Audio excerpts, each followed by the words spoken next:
Hey, it's Jeff Zito, and thanks for checking out another episode of the Celebrity Jobber Podcast.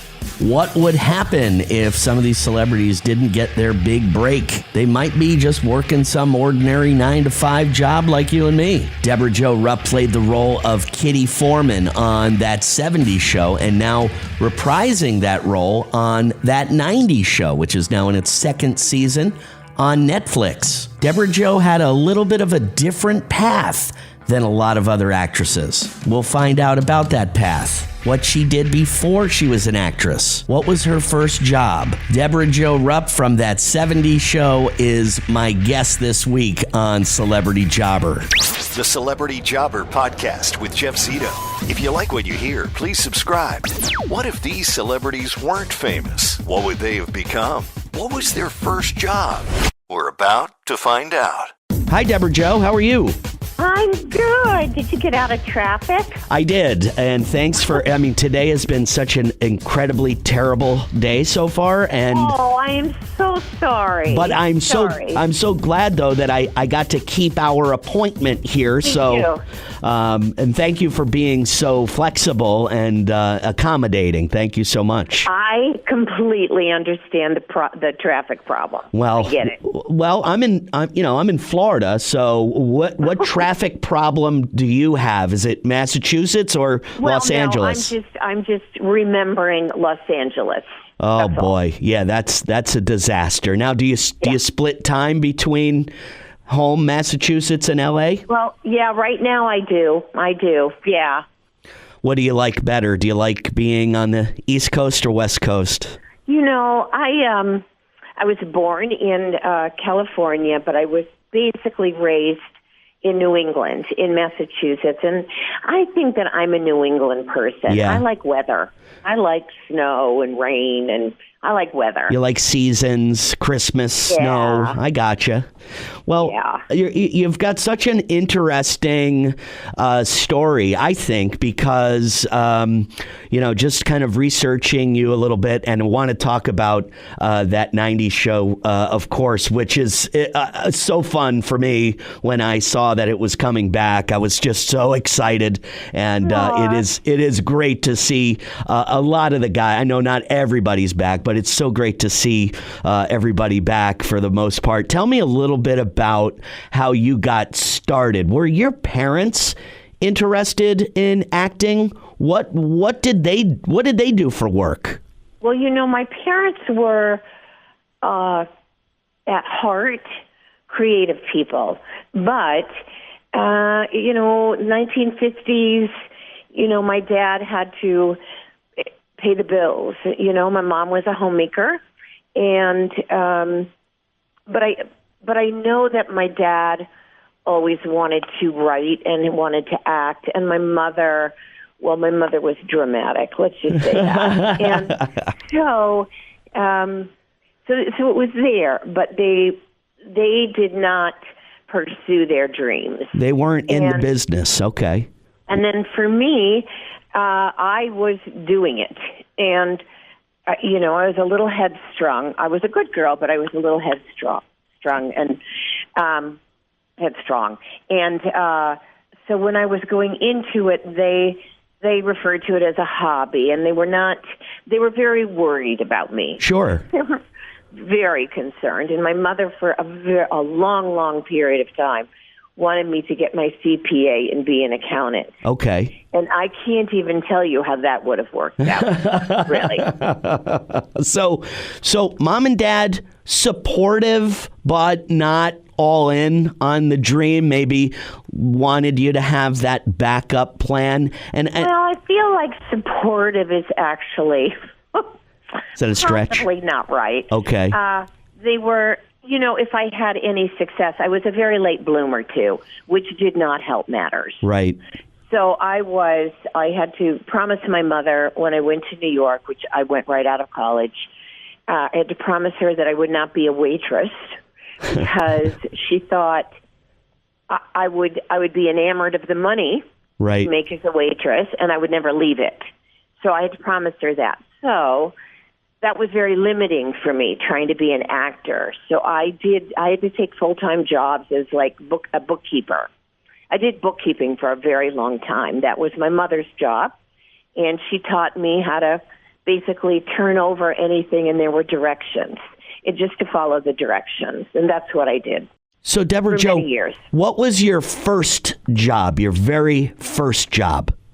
My first paying job, well, acting-wise, I got some commercials, but my first acting paying job was All My Children. Okay. And I played a topless waitress. I remember this. I looked 12, honestly, because, I have that very full face. Right. So I looked like I was 12 years old. And, I would come out on the set, and they would go, no. No, we need to age her. We need to do something. I really looked like I was 12. And that was my first job. So that was your first acting job or your first job, period? What was your very first job? Was it acting, or were you a bookkeeper or a waitress? To pay rent? Yeah. Yeah, it was bookkeeping. Really? Okay. Yeah. And I did it for a long time. I even got to Broadway, and I was doing it. Really? Yeah, because I was nervous. I was very nervous that I wouldn't be able to pay the bills. And then finally, after Broadway, I went, this is just ridiculous. You want to at least make enough money to buy a house or something.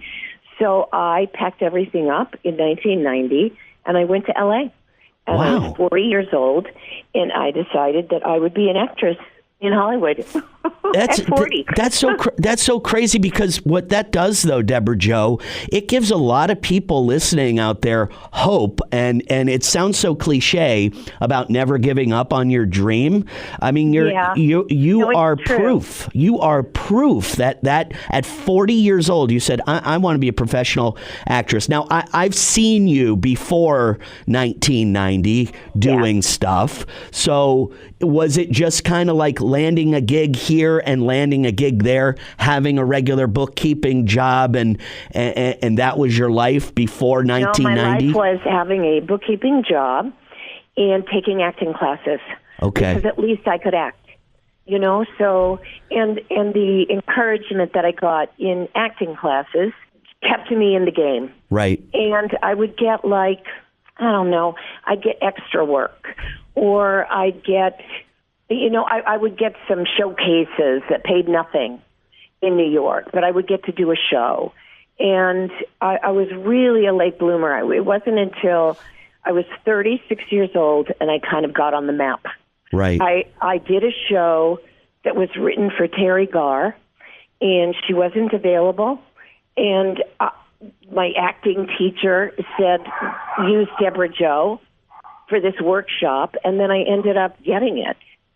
And I opened it, and that was it. And then everything opened up for me. So I was 36. That was your big break, you would say. That was your big moment and put you kind of on the map. And what specifically was that role? It was a show called A Girl's Guide to Chaos, written by Cynthia Heimel. She was writing for The Village Voice at the time, and in New York. And she had a series of essays and things, and she put them together and kind of created this play. And we ran for quite a while, and I got a Hirschfeld from it. It just like everything opened up. Wow. It was really nice. I'm looking at your acting credits. It's so funny because I just saw Big this past weekend. Yeah. It was on TV, and I know that was one of your first film roles. But as I'm looking down, I just wanted to mention this to you because I thought it was funny. You played the role of Dr. Ruth Westheimer about 10 or 15 years ago, and I just want you to know, Debra Jo, that was my very first time I was on the radio. I was probably about 6 years old, and my older brother and sister thought it would be funny for me to call into the Dr. Ruth show to say I had a problem with my girlfriend, which I made it on the air, but was disconnected very, very quickly after that. But that began my radio career maybe 45 years ago. Wow. I thought it was funny that you actually actually played Dr. Ruth Westheimer. That was on stage, correct? Yes, it was. It was written. I worked on it when it was being written, and I did it in Massachusetts. I did it in Connecticut, and I ended up with it in New York. And it was such an honor to play her. I knew nothing. I knew what you knew. Right. I knew her as a kind of a radio, and then I think she also had like a talk show at one time as a sex therapist. Yes. And kind of a funny person, a little short person with an accent who talked about sex. That's all I knew about her. And when I got the call to help develop this, I found out that she was a sniper in the Israeli army, that she was part of the Kinder transport with the Nazis. I just was like, oh, my God. Wow. Oh, my God. She's quite a remarkable person. Yeah. And I still have dinner with her. Really? Yes, I adore her. Wow. Yeah. Let's talk a little bit about that 70s show and then morphing into what you're doing now. It's also a funny little tidbit about me. I'm sure I'm interviewing you. I don't know why I'm interjecting so much about myself. That's but okay. No, I like that. I grew up in Warren/Watchung, New Jersey, and I was neighbors with Laura Prepon. She did not know that at the time, and I don't think she was a little bit younger than I was, but I know where she lived, and we would have went to the same high school if I would have stayed there. But we are from the same town in New Jersey. So another interesting tidbit. Tell me a little bit about when you got the gig for that 70s show, and if you ever thought that it would turn into what it did turn into. No, I did not think it was that funny. I didn't even know it was the 70s. I didn't even know when I auditioned. I don't know. Somehow I missed it. I just knew who the mother was. Right. When I read it, I knew the mother was my mother on a good day. So, kind of a little worried and a little nervous and kind of cheerful when she chose to be. I just knew who the mother was, and that's all that I worried about. And when I got on the set and saw the furniture and it was all avocado green, I went, oh, wait a minute. And then I saw the costumes, and then I went, oh, okay, here we are. Right. Okay. And yeah. And I don't even think I thought it was that funny. I don't know. I was just shocked. I think I was just shocked that we stayed on the air for the first 2 seasons. And our show was one that you either loved or you hated.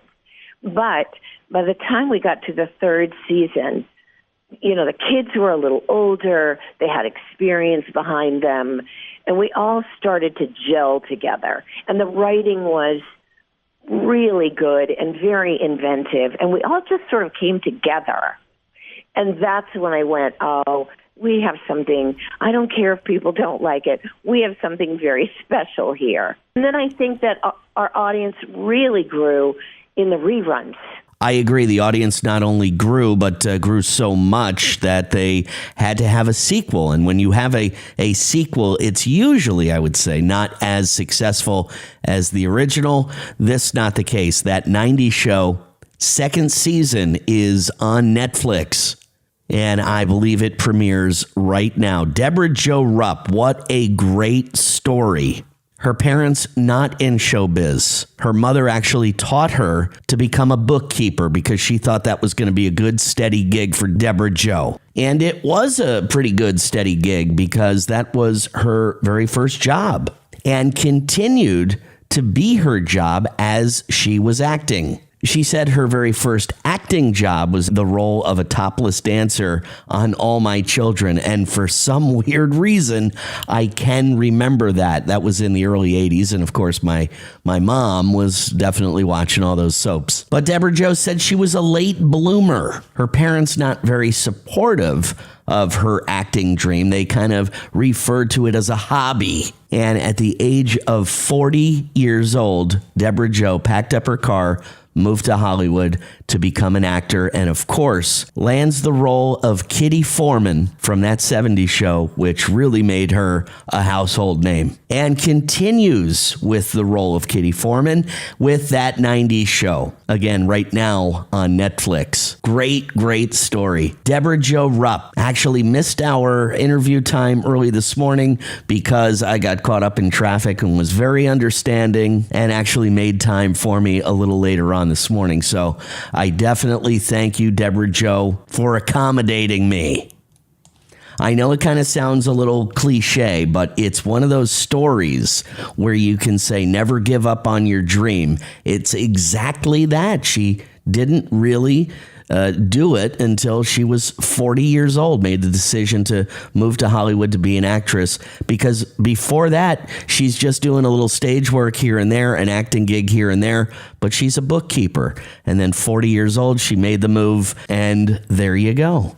So thank you so much for checking out the Celebrity Jobber podcast. Stream us on Apple Podcasts, Spotify, or wherever you get your podcasts. All our past episodes are up on celebrityjobber.com. Follow us on Instagram, Celebrity Jobber Podcast, and the YouTube channel, which is youtube.com/the@Celebrity Jobber. Everyone's got a different path to stardom, and everyone had a first job.